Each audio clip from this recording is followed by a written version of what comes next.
It's time for the Rider Dynasty podcast. Let's go!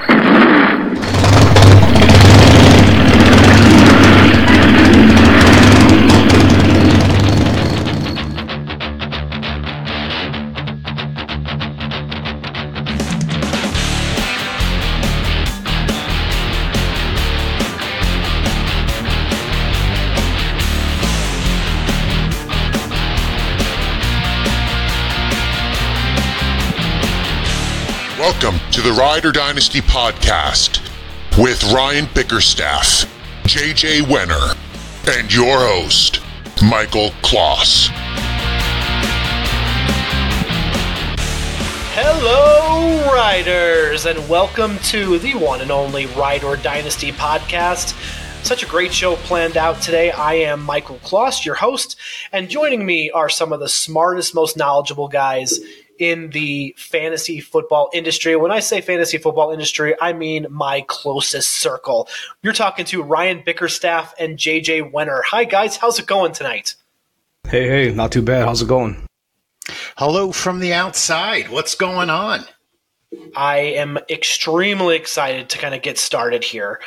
We've been rifling through our division previews, and for as long as we've been going and been really excited to just jump into the action and talk about every fantasy relevant player, let's just get right to it. Ryan, who are we looking at today?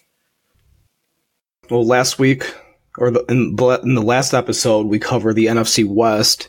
And now we're covering the AFC West. Yep, it's the same setup as we did for the NFC previews. We're taking a look under the hood of the AFC West today. We're going to discuss all of the fantasy relevant players, and then each of us is going to name one rising star, one fading star, and one sleeper.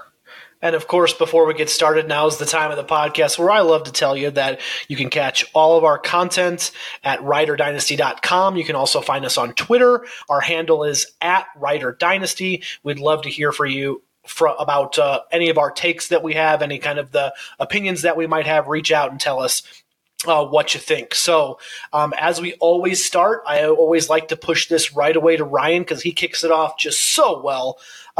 Ryan, as we said, we're talking about the AFC West. Who's winning this division, and who do you think is going to be coming up short?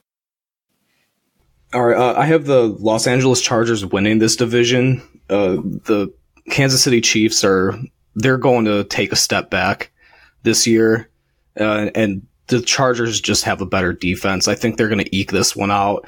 And I have the Denver Broncos finishing in last place. I like what the Raiders did in the offseason, and I think they did enough to make themselves finish in third place in that division. JJ, what do you think? I have to say, I agree with you with the Broncos coming in last place. We're going to hit that team first, and it's a pretty rough squad right now. As far as the division champs, I'm looking at the Chiefs again. They're definitely going to be taking a step back, but they still have enough firepower to come in first in that division. Michael. I am with you on the Kansas City Chiefs, and not because I want to anger Chiefs Kingdom here, because they can be a pretty rowdy bunch if you pick against them and say anything bad about Patrick Mahomes. Goodness, and I'm sure as heck not going to do that. I've got coming up last the Oakland Raiders. As Ryan said, I like the moves that they did make, but I think that there's a lot of interesting personalities kind of in that locker room, and Gruden, to me, is just a little bit antiquated. So he's going to have to prove to me that he can, I'm not saying coach in the NFL, but adjust his scheming and do a little bit better than he did last year. Now, as we're starting, we obviously go and do the rundown, as JJ said, from quarterback, running back, wide receiver, and tight end. We're going to start with a team that's near and dear to my heart. That's the Denver Broncos. I live in Denver. I get a chance to hear a lot of talk from a lot of passionate fans there too. So, JJ, why don't you start it off with one of your favorite players, please? Well, I mean, not to skip over QB and running back, but my rising star on the team is Courtland Sutton. I think Sutton has a really bright future in this league. last year, he came in 7th overall in yards per reception. I don't know if you guys knew that. He was absolutely deadly with putting up yards every time he caught the ball. Now, last year, he was 2nd on the team in targets and receptions, and it was a horrible season with their quarterback, Case Keenum. Case Keenum had a QBR of 47.9 last year, which is horrendous.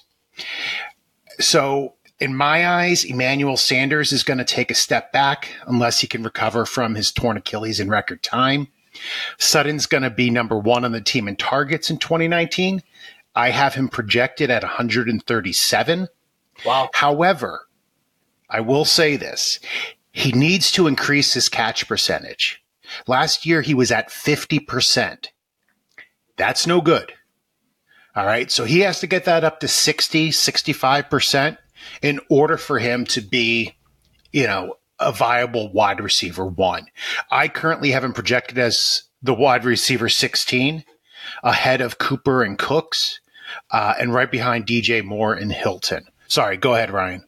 How much of that 50% catch rate, how much of that do you think was on the shoulders of the quarterback? I think a solid amount of it. It was his first year in the system. Keenum wasn't on any type of rhythm. So, I don't know what's going to happen now that they brought in Joe Flacco. He should be more accurate. He should be more reliable. But time's going to tell, right? We should be able to see that by the end of training camp. Yeah, time will tell.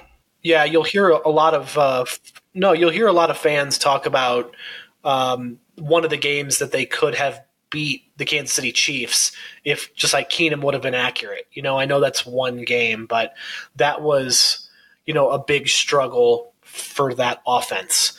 Like you say, Joe Flacco's, installed with Drew Lock behind him.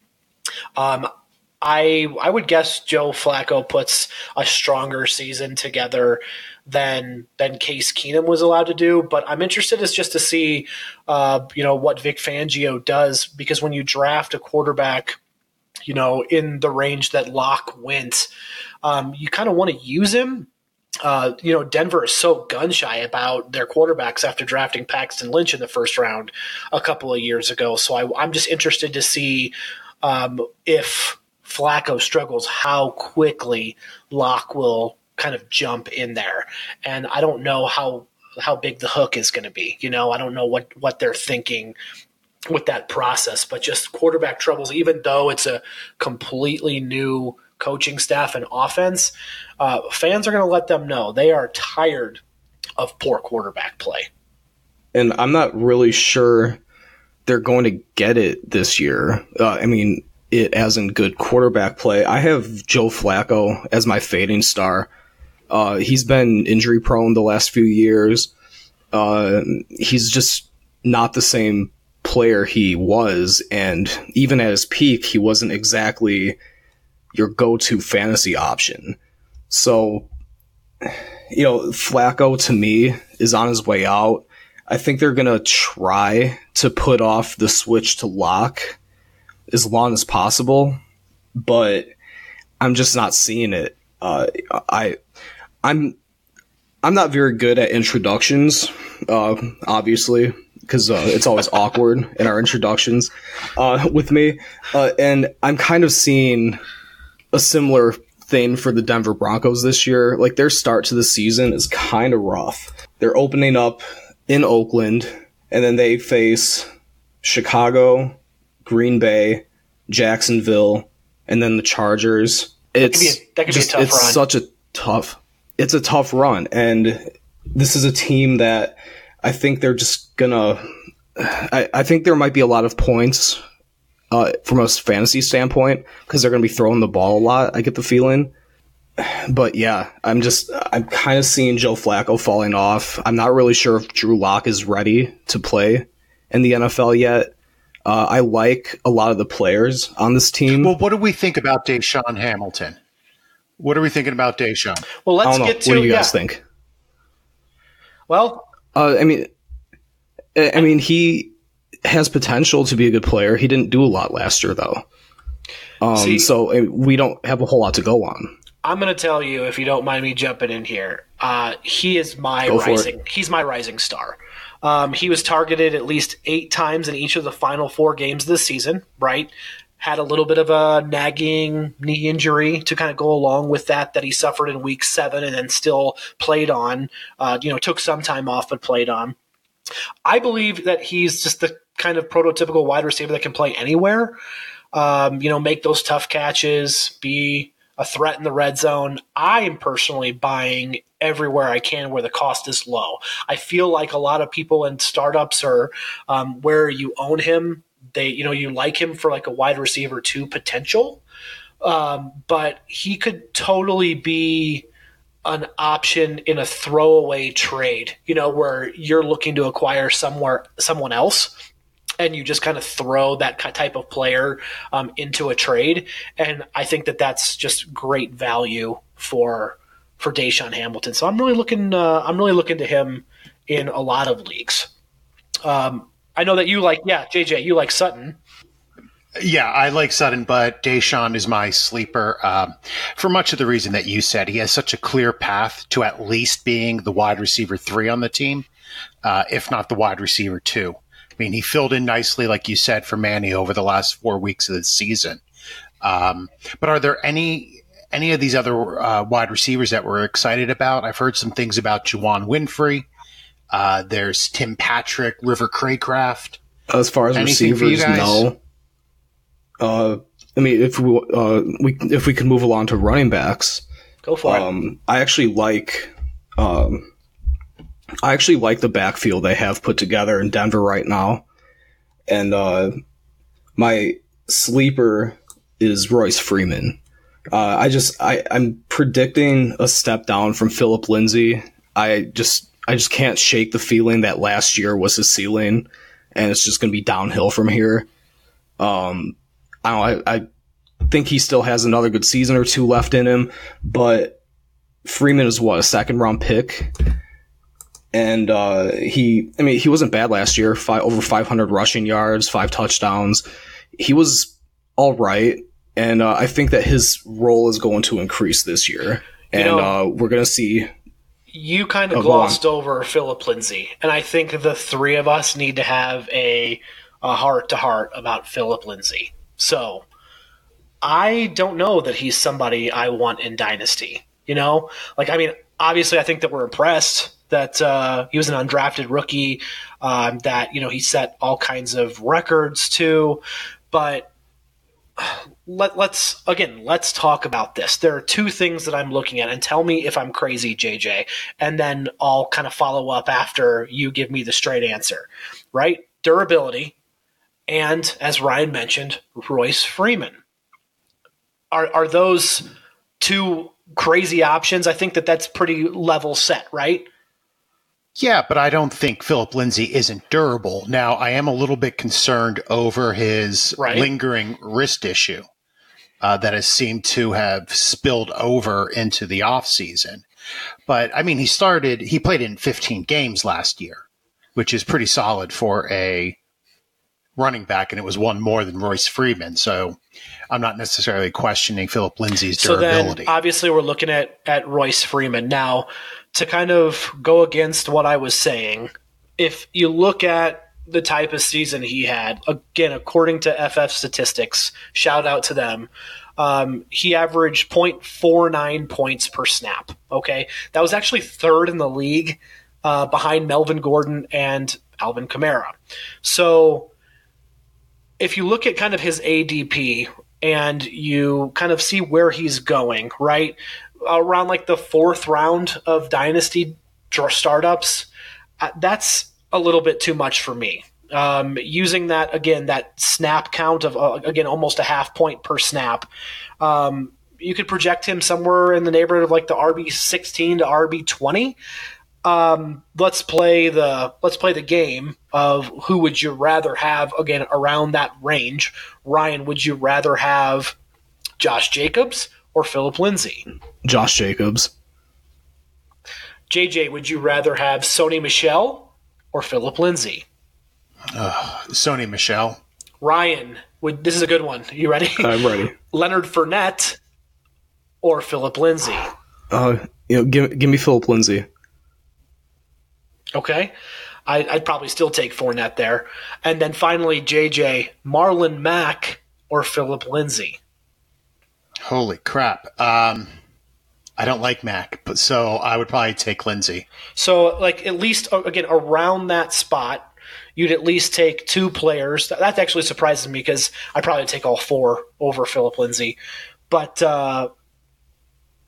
it's just, again, I know that Ryan says he's kind of got that feeling.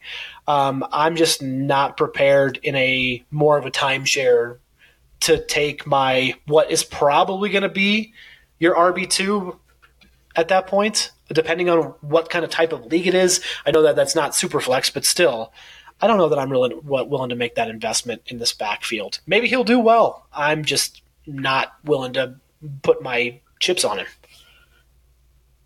I know that, again, we have that talk about Royce Freeman, and Ryan, you do think that he's going to have a little bit better of a season? Yeah, definitely. He looked good at times last year. He didn't have like a 100-yard rushing game or anything like that, but I can see him getting more carries, and whether it's Lindsay taking a step down or a Freeman taking away whatever role Devontae Booker might still have left, I see his role increasing one way or another. And I'm not going to rule out that he could have an 800-yard type season this year. Well said. I mean, at least we can all agree that Devontae Booker needs to go away and stop hindering both these running backs' opportunity. True enough. Absolutely. Now, Michael, tell me about the tight ends there. So I've kind of been a big proponent of Noah Fant for I say a long time. I think for the majority of just this off season. I am not really worried about kind of any of the other competition just because those players haven't flashed, with Jeff Hoyerman. I know Jake Butt has, had just that injury. Again, Jake Butt was, fell so far in the draft just because he can't stay healthy. I love Noah Fant just because I love his college production. I know that Rich Scangarello likes using a tight end. You're looking at a tight end that's big and bulky. He's a freak athlete. He's got 4.5 speed. And then I guess most importantly, and I'm, again, thinking as far as Dynasty, I'm not hitching my wagon post to Joe Flacco here, but, Joe has targeted the tight end on almost a quarter of his passes, according to Graham Barfield. And that's fifth most, during the last 3 years. So I think it just bodes well for Noah Fant, just his opportunity and production that just equals a good fantasy player. JJ, do you see anybody else? I have to agree with you. Okay. There's really nobody else there. I think you kind of summed that up. Ryan, do you want to review your rising, fading, and sleep here? Yes. So I have Cortland Sutton rising, Joe Flacco fading, and Royce Freeman is my sleeper. All right, and I agreed with you. My rising star is Cortland Sutton. My fading is Manny Sanders. And my sleeper is Deshaun Hamilton. I am rising on Deshaun Hamilton. I'm fading Philip Lindsay, and my sleeper is Noah Fant. So let's move on to the Kansas City Chiefs. What a season that Patrick Mahomes put together, and I think that going through JJ, your projection exercise, it really kind of opened you up to maybe understanding the Kansas City Chiefs offense a little bit more, and there are a ton of players that will benefit because of Patrick Mahomes, who is your rising star here. Yeah, absolutely. I love Pat Mahomes this year. And I'm saying that with peace and love to all the Kansas City fans out there who screamed at me because I said he would come in fourth in the NFL in fantasy points this year. I think 2018 was his ceiling. He is going to regress. He will not pass for 50 TDs again this season. It's not going to happen. I have him currently projected for 35 TDs, which is a ton of touchdowns. Like, that is a great season by a QB. Right. Even last year, if he had regressed 25% of everything across the board, he would have been QB5. So I'll take that every day of the week.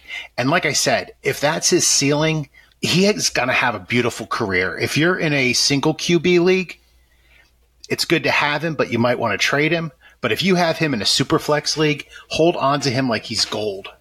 What if that is not his ceiling? Like, what if he can really be better? Like, we're talking even more records for Patrick Mahomes. He would revolutionize the game. I mean, if we think back to Brady's year with Moss and how outrageous that season was, it was like a video game. I don't know. I mean, do you guys think we'll ever see a 60 TD season? Yeah, Eventually.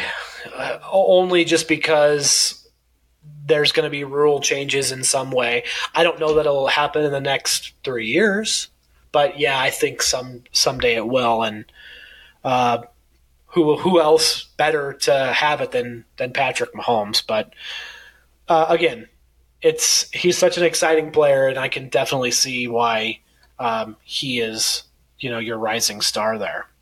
Nobody else in Kansas City, right? As any backup. Do we even talk about backups whatsoever? If there were any injury, like because everyone wants a piece of that offense.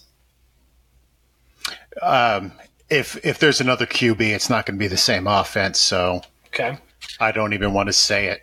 Yeah, Mahomes is what makes that offense go. If he gets hurt, so let's that team talk is... about somebody who we disagree on strongly, Michael. Do you want to talk about who would that be? This division's boyfriend? Oh man, like I can only write love letters to one person because I can't have Christian Kirk being jealous here. But I'm very high on Damian Williams. It's funny because I had a chance to draft him and I actually passed in one Dynasty league, but I like Damian Williams just because of his speed rating. I am actually, as much as I, talk about how much I love him, I'm kind of actually more like on a scale of 1 to 10, of 1 being a jag and 10 being a superstar. I'm around about a 7.5. Like I just plainly continue to talk him up because I want to be on that side. I trust Andy Reid. I've said that before. I'm actually not worried about Carlos Hyde at all. Again, last 2 years, there's just been the fall off of 10 catches in the last 2 years, opposed to 59 in 2017. You're looking at a player that I felt like is a chameleon. And I think that's just like, I even was sitting there talking to my wife. I was like, how do you look at, and yes, my wife does talk fantasy football with me. It's kind of awesome. I was like, how can you describe a player that just can fit into a role where you're looking at, he killed the Colts in the playoffs on the ground for 129 and a touchdown. And then against the Patriots, he went and caught 8 balls, 66 yards, 2 touchdowns. He can do what the Chiefs need him to do. And that's really what they need. I know that Kareem Hunt was a huge talent and that he could literally do anything. And then they would run a lot with him. But you let Patrick be the star of that offense and you let Damian just take, again, what they're going to scheme. And that just becomes a really dangerous team as a dangerous running back. I'm a fan of him, even though, like I said, I did not draft him when I had the opportunity. I did pass. I just think that he is set up to be a star in this offense. If you take him and put him on another team, I don't want him. I want him on the Chiefs, though. Well, as Shakespeare once said, I doth protest. Please do. Damian Williams is my fading star. I believe that he's a competent receiving back who might be solid, But I don't see his run in the playoffs being anything close to being his new normal. Right. So when you're facing the Kansas City Chiefs, name the weapons who you need to stop last year. Ryan, who would you need to stop? Tyreek Hill, Travis Kelce, Kareem Hunt before he was kicked off the team, even Sammy Watkins to a degree. Right. So when he went against Indianapolis and the Pats in the playoffs, both teams were trying to shut down Hill, Kelce, Watkins, and Mahomes. So who were they leaving open? Damian Williams. So Indy failed, right? They just let everybody open. But the Pats succeeded, and only Williams had a big day, and Watkins. But they shut down Hill and Kelce that day, and which is why they won. So they gave, I think, the blueprint that whoever you focus on stopping, you're able to stop. Nobody cared about Damian Williams in the playoffs, and they let him get those yards. But if you're coming into a year without Hill and you have Kelce and Watkins and the third guy's now McCole Hardman or Byron Pringle, I think they're going to be able to focus on Williams and shut him down. See, I don't think they will. I think Travis Kelce is still the person that you're going to have to shut down. Sammy Watkins will be a type of player that will make you pay. And what you're going to honestly try to scheme to stop Patrick Mahomes, right? Like, what are you going to do to stop Damian Williams? You're going to put a linebacker on him? Are you going to try to double team him? I understand stopping the run, right? But he's going to get open. Like, there's no way. Patrick Mahomes moves in the pocket too much. I just think just because of that opportunity and for Patrick to be, the improv superstar quarterback, people are going to get open regardless of defensive scheme. But like I said, hey, it's okay to agree to disagree. I'm actually glad that we did, because we can present both sides of the argument here. Absolutely. Yeah. And now, Ryan, you have a sleeper at the running back position.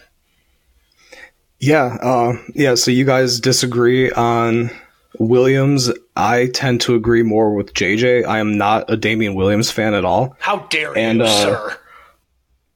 And I've been doing this like Devi summer project where I've been watching a lot of film, and one of the players I was watching a lot of film on recently was Jordan Love, the quarterback for Utah State. And Utah State is where Darwin Thompson went to college. And on film, I'd see this player and I go, damn, what's that guy's name? And sure enough, that's Darwin Thompson. He looked like a really good player. So I ended up going and taking a second look at Thompson, and I think he might actually be the best running back on that team. And I know that I said that about another running back earlier this offseason, but I'm looking at Darwin Thompson to have an opportunity to play early on, and he looks talented enough to take those opportunities and make something out of them. And I have him down as my sleeper. Yeah, he's definitely worth the flyer. To finish out the backfield, Carlos Hyde was signed in the offseason. I'm actually a big fan of Carlos Hyde. I think he had a bad run last year with teams that were pretty much confused as to what they wanted to do. But I think he's going to be the hammer on this team.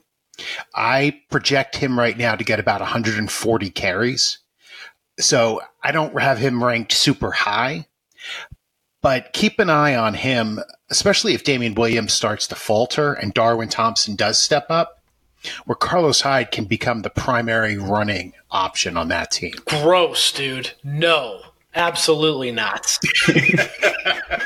I am not about Carlos Hyde at all. I'm sorry. I like your hammer reference. I definitely can see goal line carries. 140 would probably fit the bill. I would say less, but the Chiefs are going to have a lot of opportunity to score. I'm really interested in seeing what that dynamic is.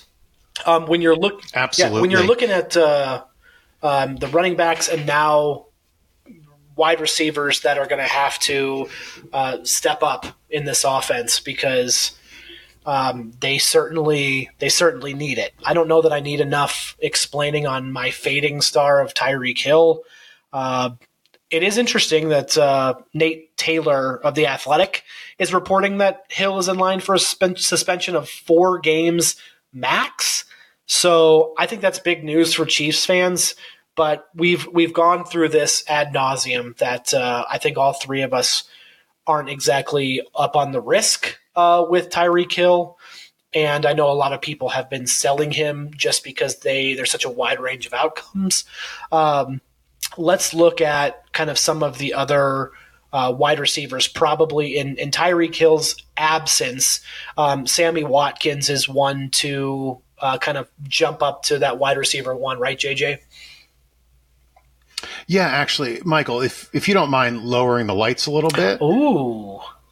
Thank you. Maybe a couple candles? Ryan, are you able to put on some music for me for a minute? Something soft, sweet. All right. Sammy Watkins, I love you. I've always loved you. I drafted you and traded you, and I felt very sad. So in that same league, I traded for you again. And then I traded you away, and again felt very bad. And then I traded back for you this offseason. And I love you. I'll love you forever. But seriously, I love Sammy Watkins. So let me ask you, Michael, what's the biggest knock on Sammy Watkins? Oh, man. Injury, right? Oh, will he even be healthy? So in his 5 years, how many games do we think he's missed? In how many years? It's not as many as we think. 60 games, right? 60 games in 5 years. How many did he miss? Oh, see, it's tough because like there were so many games that I felt like he just wasn't productive. I don't want your excuses. Okay, answer the question. 10. 10. Are you the Rock now? I don't care what your name is. All right, 10 games. So he has missed 18 games. Oh, okay. But OBJ has missed 19. Yeah. And nobody talks about OBJ in Cleveland right now like, oh, nobody's going to draft him because he's been injured so much.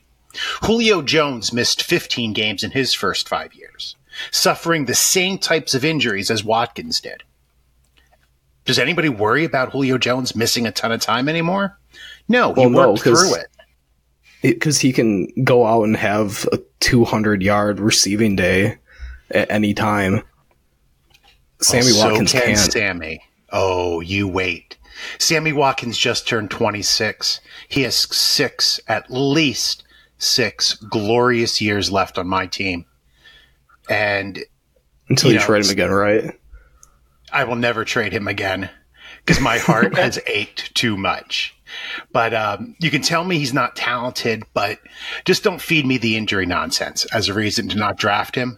But he's of course, inconsistent. Ryan. Make him hurt, Ryan. Ryan. Make him hurt. Has to fade my love. So go ahead. I'm fading Sammy Watkins so that more for you can I only guess. love him more, if that makes any sense. Anyway, I'm fading Sammy Watkins because because I think Mecole Hardman is going to end up replacing Sammy Watkins. Like, I get the feeling that when they drafted him, they were drafting him to replace Tyreek Hill. Now it's looking like Tyreek Hill isn't like gone the way a lot of people thought he was. And, suddenly Hardman's, like where he's going to fit in this offense is looking a little different. But I think Sammy Watkins, I don't know. Like, he gets one of the things, like you said, he missed 18 games, but how many of those games does he play hurt where he's just a decoy, where he'll have like one target or, whatever it might be. Sammy Watkins, he might have been on the field, but he wasn't there as anything more than a decoy a lot of those times. I mean, like games from last year, 3 receptions for 21 yards, 1 target, 0 catches, 0 yards, 2 receptions for 18 yards, 1 reception for 4 yards. I mean, this isn't a very consistent player. This isn't somebody that I want to like rely on. Maybe in a best ball league where I don't have to worry about setting lineups, but I think Mecole Hardman is going to actually surprise a lot of people. People say, well, he didn't have the college production. Yeah, neither did Josh Jacobs. On film, he looks really good. He's fast. He has good hands. But yeah, I think that we could see Hardman kind of emerge as that wide receiver 2 that for Patrick Mahomes. Now, Michael, who do you have as your sleeper? You pop, the fun don't stop, am I right? You guys, I love Byron Pringle, okay? And just for reasons because he's taking those first-team reps, with Sammy, sometimes taking just some off days in practice. But I'm not going to call it an injury, JJ, don't worry. The special teams coach was it Dave Tube, and Andy Reid just had some phenomenal things to say about him. He had been a special teams player before he had some, pretty nasty injury. I think it was like a hernia or something like that. But again, I think that anytime you're looking at this offense and installing some kind of athlete, I'm going to take a shot on. I don't know anybody a fan of Demarcus Robinson. Again, probably in the same category. I just think that again, Pringle you could get him for free. Yeah, absolutely. I mean, some people in the know are starting to pick him up, but I like Byron Pringle as a late round flyer. So, is there any question about tight end? I almost feel bad. No. Yeah, not bringing Travis Kelce up. He's the number one, at least in the top 2, depending on who you kind of think at what your stance is on George Kittle and Zach Ertz. He's probably going to be the mainstay of this offense. He might even have his best season, coming up this year just because of Tyreek Hill. But that's just because that he can play, like the Chiefs love to get him the ball. They love to look at him in the red zone. He's locked and loaded as your tight end, in my opinion, tight end 1. I mean, am I off base on that at all, Ryan? No, you're dead on. Yeah, he's my tight end 1. I actually have him getting a few less targets than last year, only because there's a couple more weapons. But yeah, he's my tight end 1. There's nothing to even talk about with him. Yeah, not a whole lot to say on my end. It's kind of at this point, what are you doing? Just draft the guy. Where does he go? Like, where do you draft him in a 1 QB, no tight end premium league? Is he at this point locked in second rounder? Are you taking him, or is he even going earlier than that? JJ, what's your thought process? If there's no tight end premium, I'm not taking him early. Personally, that wouldn't be my strategy. My strategy would be to wait until later and pick up some cheaper guys. Where you're going to have to take him in the second round if you want to get him. But I mean, point wise, he would be right after. He'd be like wide receiver 16. Actually, maybe even a little bit later. Let me just hold on one second. He would be wide receiver 17, right at Cortland Sutton range. So I definitely wouldn't take him in the second round. All right. Well, Ryan, why don't you start us off on your recap here so we can move on to the LA Chargers. All right. Mecole Hardman is rising, Sammy Watkins is fading, and Darwin Thompson is your sleeper. Rising is Mahomes, fading is Damian Williams, and sleeper, I love you, Sammy. I'm still rising on Damian Williams. I'm fading Tyreek Hill, obviously, And, that could change, but for now. And my sleeper is Byron Pringle. So now, as we move into the LA Chargers, this is a team that, some of us, again, have kind of projected, Ryan, to you especially, to be a division champion because you like their defense, you like their offense. But when we start at quarterback, JJ, I'd love to get your thoughts on Phillip Rivers. I love Phillip Rivers. He is a great competitor. He was the best QB, I think, in that class, or at least he was my favorite QB of that class. But Phillip Rivers turns 38 this season. Now, 38, that's old. And I know we're in like the new age where, quarterbacks can play till they're 87, because of Tom Brady. But he's coming off of his lowest pass attempt since 2009. He had his second best TD percentage of his career last year, which is going to regress back to his average of 5.3. The team loves running the ball, and Vegas has them winning almost 10 games this year. I don't see him finishing as a top 10 any longer in his career, so I am fading Phillip Rivers. Wow, I think that's smart, right? He's looking for his next contract, which I don't know how much longer it's going to be. He can still play at a high level, but I remember us talking about your projections, JJ. Did you mention right there kind of where you have and what you've got in his in your projections, or where that he actually comes up, like in the ranking of projections of like on an offense that is going to be able to score points. They're going to be able to move the ball. There's a lot of weapons there. Where does Phillip Rivers fit in there?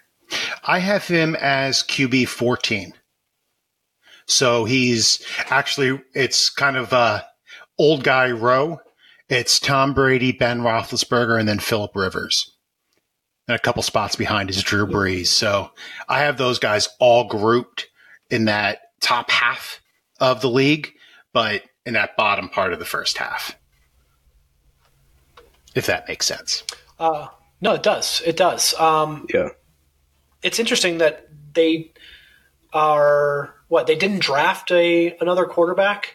I think that kind of surprised me. There's no big Charger on that list that I think that we need to talk about in terms of backing up. So they must have some kind of confidence. Well, they signed Tyrod Taylor, I know, which isn't a big deal. Thank you. But they also signed Easton Stick.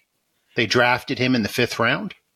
Okay. Thank you for clearing that up for me. I mean, it was a late round flyer. People say he's not ready for the NFL, but Ryan, you're the Devy guy. What about Easton Stick? Anything there to see? Easton Stick, he's a pretty solid quarterback. He came out of North Dakota State. He took over as a starter after Carson Wentz. He looks like a pretty good player. He's raw. He's coming out of a small program, but he could develop into a solid backup, but I don't think he has starter upside. All right, so what are we looking at for the running backs? I know, Ryan, you and Michael both have sleepers at the position, but let's talk about Melvin Gordon. What do we see with Melvin Gordon this year? Is it a cop-out to say more of the same? No. He hasn't had a 1,000-yard rushing season, but he does take a lot of carries and he makes a lot of receptions. And you don't need to be a 1,000-yard type of rusher to be a good fantasy player. But he does tend to get beat up a little bit. He'll miss at least a couple games every year. All right, so no, I lied. He had that 1,100-yard year in 2017, and then last year he took another step back, but he did miss 4 games. So, I mean, with Gordon, I guess what I'm trying to say is that that you're getting a guy that is probably going to miss time, and if he doesn't miss time, he's going to be playing hurt. he only has one season in his career where he went over 4 yards per carry. So I mean, this is a guy that which was last season. So yeah, maybe we've seen him turn over a new leaf then, and like he is going to be this 5.1 yard per carry type of guy, but I'm just not seeing it. Well, I know that you like Austin Eckler. My kind of sleeper is Justin Jackson from, watching him fill in, rather nicely last year. But it's kind of to circle back on Melbourne. Yeah, sure, maybe he gets another injury rub too, but he is just super involved in that offense, right? You're looking at receptions too. He had not been tabbed as a reception guy, even in 2016 when he had 41 catches, and then up that in 2017 to 58 catches. And then last year, even though, like I said, you're only playing in 12 games, he still managed to catch another 50 balls. And that's extremely valuable. I am okay with having him on my team and having him as a RB1. I think a lot of players, could – to have on your team and skip to do worse when he's in the game. He's a wrecking crew, and I like that about him just because I'm a fan of running backs that can do both. I'm usually not a one trick pony or just have I like the Christian McCaffrey type of guys that can do both, and Melvin Gordon fits that bill for me, and I'm just willing to understand that he's going to take a couple games off if when he's playing he's all out there. So yeah. So speaking of running backs who can run and receive, Ryan, you have Austin Eckler as your sleeper. Yeah, I mean, Austin Eckler's shown that he can be a pretty solid football player. Last year he had over 950 combined yards, 6 touchdowns. When Melvin Gordon gets beat up a little bit, Austin Eckler gets the majority of the carries, and he does a nice job as the lead guy. He's not somebody that you want on your team as the lead guy exclusively, but in spot duty, yeah. And even on a week that he isn't starting, he still has flex upside. So, I mean, having a guy like Eckler on your roster can never hurt. And Michael, who do you have as your sleeper? That was Justin Jackson. So, again, can fill in if you have that issue with Melvin Gordon. Stepped right in last year. Again, played pretty well. I definitely think that he needs to be rostered. Interesting opportunities here too in the wide receiver position. Let's take a look at a couple of those guys. I know that a couple of us, definitely Ryan, are high on Mike Williams. I think Keenan Allen is perpetually a top 10 guy just because of Phillip Rivers looks for him and he's going to get catches. He's a PPR monster. I know that he was injured for 1 year and took 1 game off last year. What do you think about Mike Williams kind of going forward in this offense, Ryan? I don't know. As Keenan Allen gets a little bit older, he's still in his prime, but he's dealt with some injuries in his career. Mike Williams is a guy who's on the upswing, though. He took his rookie year is pretty abysmal. So last year he took a really big step up, had over 660 receiving yards, 10 touchdowns. I know you can't count, or 11 touchdowns actually. He did have a rushing touchdown as well. But I know that you can't really count on those, but I just see the targets increasing. He only had 66 last year. That year 3 is big for a lot of receivers. And, I don't think he's going to necessarily step in and be like a high-end receiver 2, like 1,000+ receiving yard kind of guy. But I could see him hauling in 65 catches and, putting up over 900 yards. I could see him being a 1,000-yard receiver for sure, depending on health or even any other factor, just plain talent. I could definitely see him rising to that occasion. I don't know that you're shortchanging him or anything, but that's one of those that again, it's his third year. He could absolutely blow up. I don't see why. I don't know that I would project him to do that, but I could totally see it. Yeah, I guess I could see it in a way too, but what I'm looking at a little bit more is you do have Keenan Allen, who's going to be the number one target, and then you have Hunter Henry coming back from injury, and then you have Melvin Gordon, who's a good receiver, and Austin Eckler is a good receiver. I'm just not sure how many more opportunities are going to come around. Like, I could see him, he had 66 targets last year. I could see him bumping up to 85 to 90, somewhere in that range. And yeah, so I guess whatever bump in statistics that would bring. Yeah, that's a good point. What you have to recognize with Ken Wisenhunt as the OC, his wide receiver 2 and wide receiver 3 are very close to each other in the average amount of targets they get. Ryan, you almost nailed it spot on, where the wide receiver 2 gets 81 targets a season compared to 131 for the wide receiver 1. But the wide receiver 3 gets 70. So there's only an 11 target difference on average between wide receiver 3 and wide receiver 2. That's one of the reasons why I picked my sleeper to be Dylan Cantrell. Dylan Cantrell was on the practice squad last year, but he is a size and speed freak who is in his second year. He's 6'3", 226 pounds. He runs a 4.44, which is 76th percentile. He has a 41-inch vertical, which was 95th percentile, and a 135-inch broad jump, which was 98th. That just means he has a lot of power.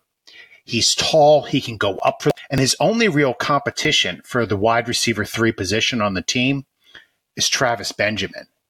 So I think you're going to see Cantrell being a lot closer to wide receiver 2 than Mike Williams is going to end up to Keenan Allen, if that makes sense. It does. I'm fading Travis Benjamin because his, what you call it, 12 balls last year, he's absolutely fading. He's a quote-unquote deep threat, but all he seemed to be doing is just take a safety with him to open it up on those short and intermediate routes for Keenan Allen, or Rivers hardly even looked his way. So it's not hard to fade this player. I don't even think Benjamin's worth a roster spot anymore. Now, I forget who mentioned Hunter Henry, I think, because he's both Michael's and mine rising star. Yeah. I don't think this was too terribly difficult to pick either. I'm interested, JJ, again, where you have him in your projections. I'd love to talk about the 12 touchdowns that he's had in 2 years. Finished top 10 at the position, red zone target. And remember, that was sharing the position with Antonio Gates too. He says he's pretty much a full go now. Recovering from his injury. It's interesting that you see that Tyrell Williams leaves, that Gates leaves, that vacates 110 targets. That will most likely be spread around, but Hunter Henry is an easy pick for tight end in this office, especially in, like I said, dynasty leagues. Yeah, absolutely. I have him in the top 10 tight ends. So he's right in that bunch that comes after probably tier 3 he would be in. After the initial bunch, of course, the triumvirate. And then you have like the O.J. Howard, Austin Hooper area. But he's right in there with like Dallas Goedert, Noah Fant, Vance McDonald, right in that low tight end 1 position. I love him this year. He was all primed to come out and blow up in his third year with Gates being gone, and then he suffered a season-ending injury before the season started. but he's back. He's had enough time to recover, and he's primed for a major role. And we know how much Rivers loves the tight end position. So I think he's going to have a great year this year. Let's recap. Ryan, would you please give us a rundown? All right. Mike Williams is rising. I didn't fade anyone. I don't think there's anyone fantasy relevant that's really on their way out just yet. And then my sleeper is Austin Eckler. My rising star is Hunter Henry. My fading star is Phillip Rivers. And my sleeper is Dylan Cantrell. I am rising on Hunter Henry. I'm fading on Travis Benjamin, and I will fade him for Ryan's pick as well. And I like Justin Jackson as a running back sleeper. So we move finally to the Raiders. An interesting team, especially to project and talk about, because they certainly have playmakers. And what we saw last year with an effort from kind of the team to what seemed like, trade away assets and you just kind of leave you with some head scratchers, there is an opportunity to have a quick turnaround with, players like Antonio Bryant, right? Tyrell Williams. It starts at the quarterback position with David Carr. Do any of you guys, or would any of you like to speak on what we're thinking for David Carr this year? Antonio Bryant came out of retirement. I didn't want to pick on him, Ryan. It's Antonio Brown, knucklehead. What did I say? Antonio Bryant. Well, I'm just embarrassed then. Okay. I don't think Carr's a great quarterback, but I think he might have an okay year. Of course, again, I got murdered by Raiders fans for not having him in my top 10, which I was like, are you kidding me? Like, whatever. I was murdered a lot this weekend, but I think he can be a secretly good pickup. He has so many weapons now that as long as he just stays within the system, he can definitely rack up yards for that team. I mean, I don't know how you guys feel about him. I'm kind of neutral on Carr. I have him rated, I want to say, in like the 18-19 range. But he had a few really strong years to start out his career. Then he dealt with some injuries, and then last year was not his best either. I don't think he's a great quarterback, like you said, JJ, but I think he's serviceable, and with the weapons he has, could have a solid statistical year. Might even have upside to finish as like a top 16 kind of quarterback. For the record, because that was I agree with you 100%, Ryan. But then I was like looking at his numbers when I was getting ready for the podcast. He had a 68.9, so a 69% completion percentage for 4,000 yards. He didn't have a lot of TDs. But 4,000 yards and 69% completion percentage is pretty good, isn't it? Or am I missing something?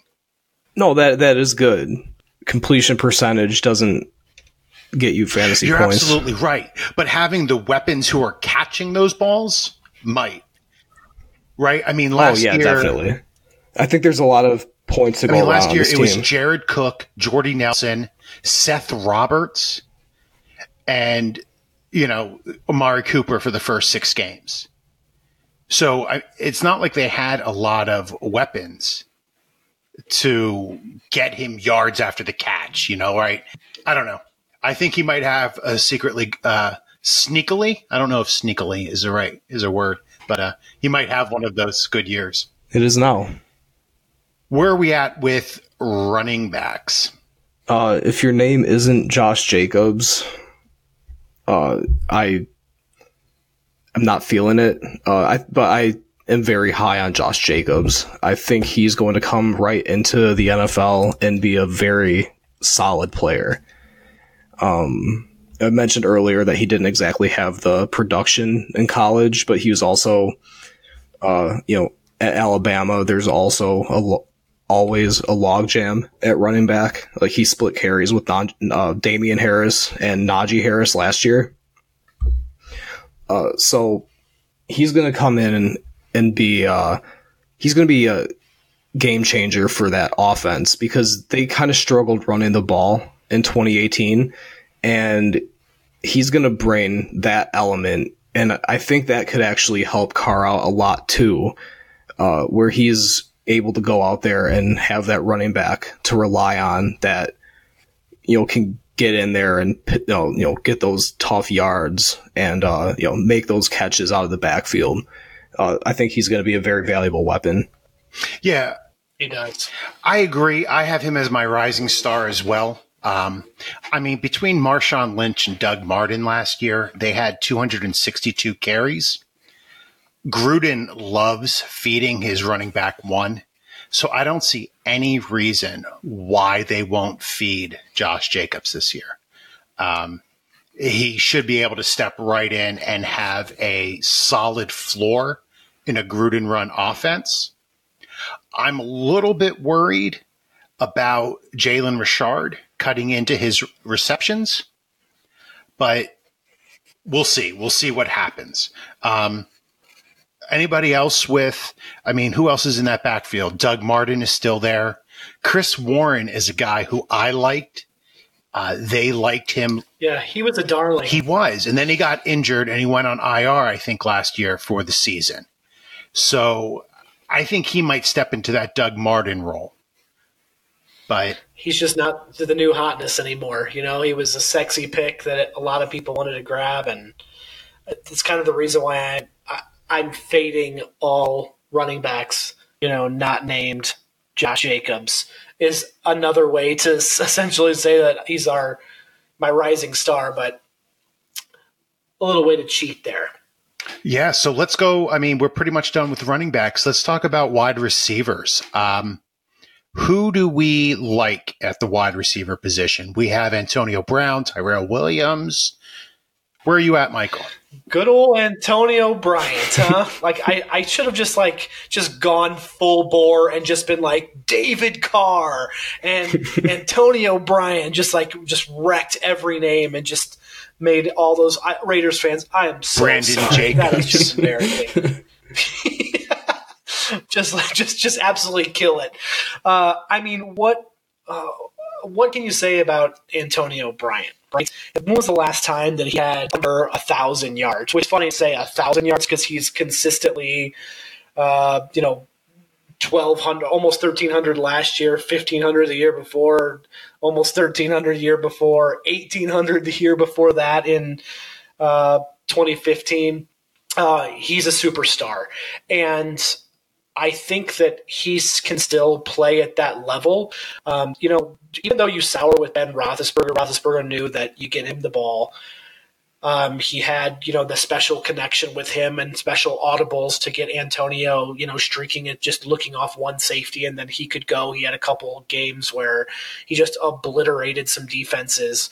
It's interesting to understand what he will do with Derek Carr, because and you've seen videos on YouTube already of Carr and Antonio Brown, showing up early to practice, leaving late. This is going to be not a redemption story, just because everyone kind of had that thought that Antonio Brown just at the end of the year giving up, that sours some people, even though he had, the best game of his season when it mattered most for fantasy owners. So if you got to a championship with Antonio Brown, he lit it up in week 16 for you. I think that he can, for at least 2 to 3 years, help this offense grow. Again, I'd still pick the Raiders to finish last in the division, but Antonio Brown is not going to stand for weak play and losing. So if things are going well, the ceiling is to where he has been. And I don't think that that's too crazy. I'm not going to say 1,800 yards, but if things go bad, expect them to go bad really quickly. And watch some sideline tantrums. What else are we thinking for Antonio Brown or any other wide receivers on this team? Ryan, do you have...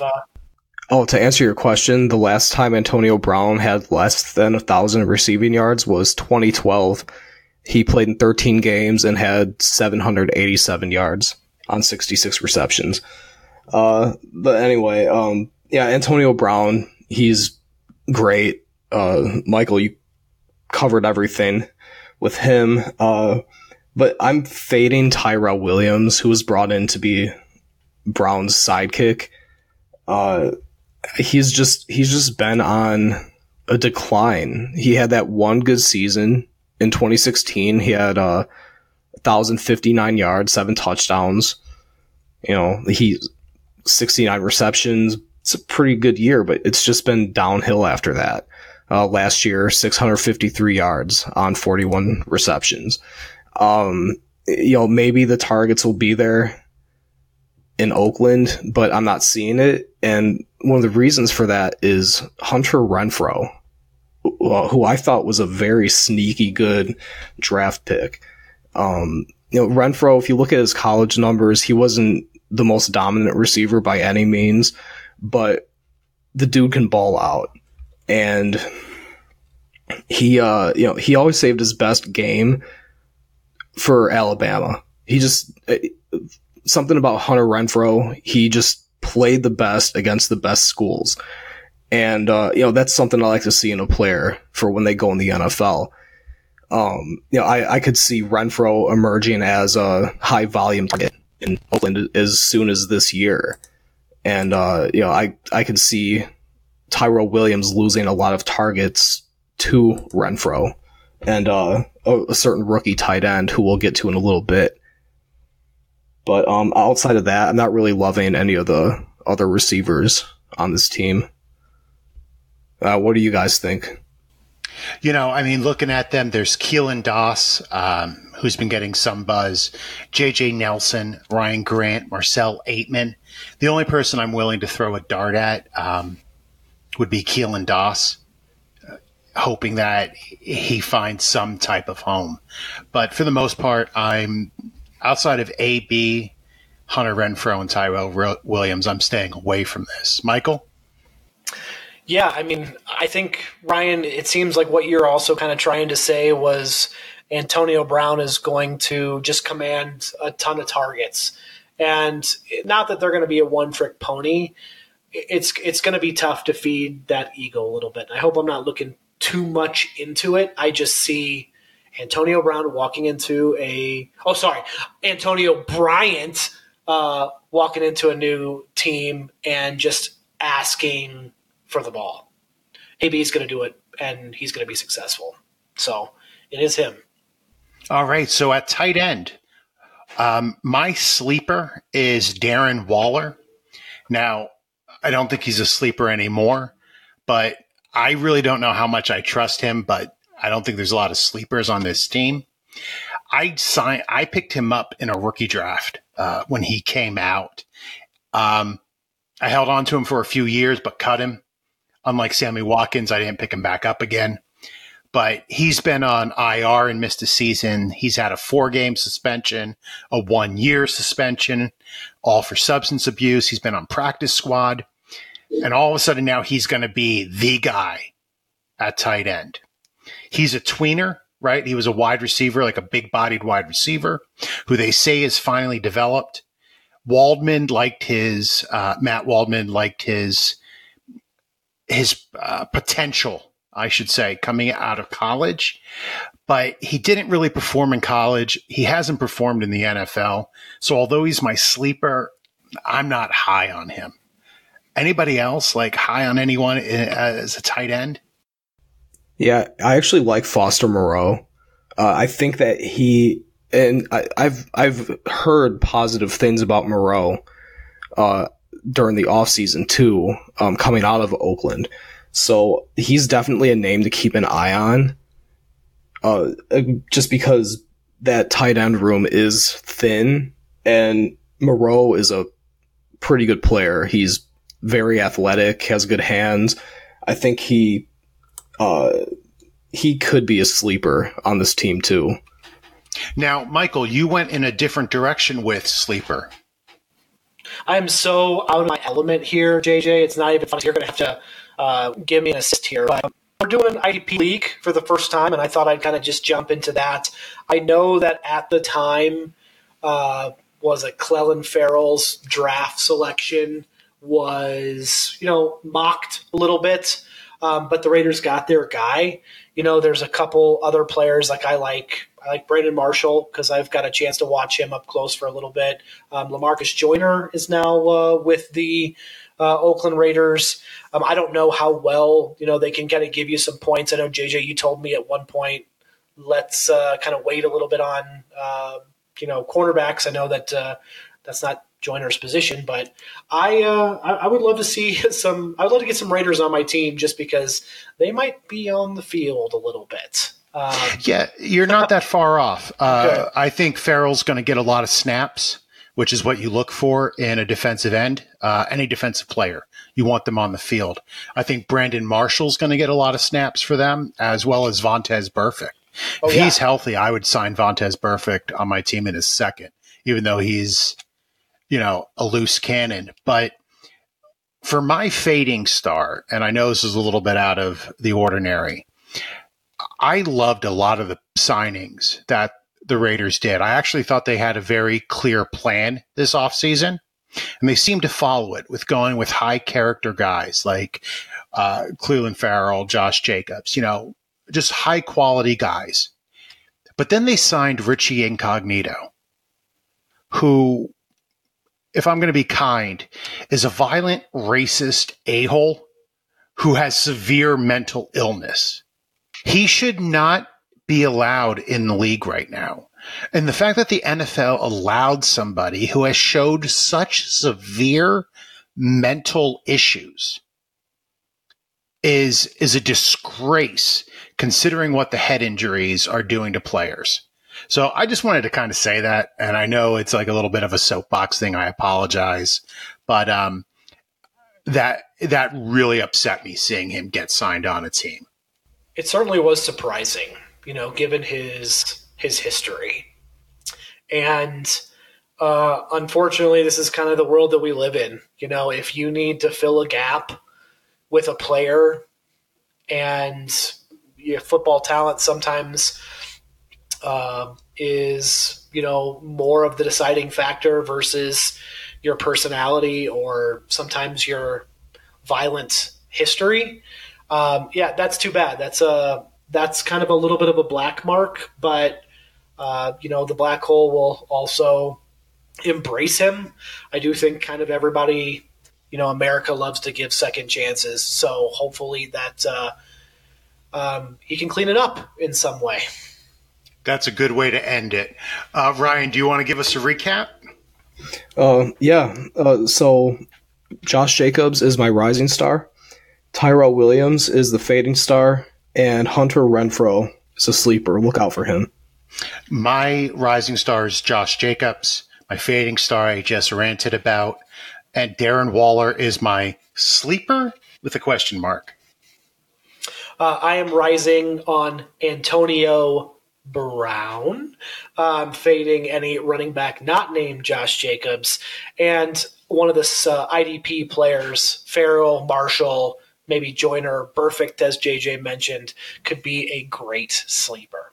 That is going to do it for us. You can hear our awesome ending here, which is going to give you all of our information. And once again, we're at Rider Dynasty on Twitter, RiderDynasty.com. Hope you have a wonderful night. Catch you in the next one. Boat drinks. Thank you for listening to the Rider Dynasty podcast. If you have enjoyed the pod, please subscribe and leave us a rating and review on iTunes. Follow the guys on Twitter at Ride or Dynasty. You can follow JJ at JJ Wenner. Ryan is at BixPixFFB. And Michael is at Michael S. Kloss. Check out our website, rideordynasty.com. And remember, we have your back.